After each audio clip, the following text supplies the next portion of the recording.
Hey everyone, today we're going to be taking a look at the latest sprint run from Zero Tolerance, the 462 Tan that you can snag over at knifecenter.com.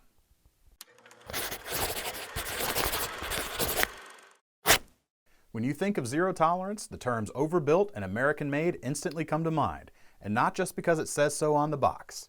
The moment you get one in your hand and start working with it, you can feel the undeniable quality of their knives.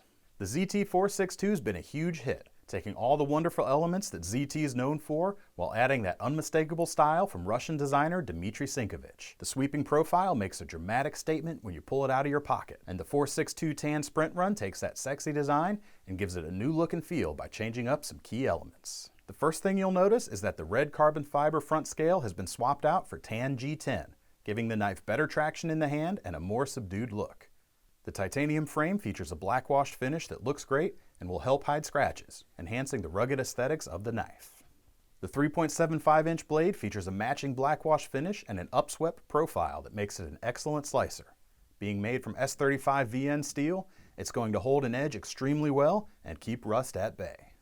The opening action on this knife is superb. With a firm press of the flipper tab, the blade glides along ZT's KVT ball bearing pivot system until the titanium frame lock captures the blade firmly in place. If you've been eyeballing a ZT462 for a while but wanted it with a more rough and tumble style, you'll want to act quickly. This knife is simply begging to be used, and once this sprint run sells out, they're gone for good.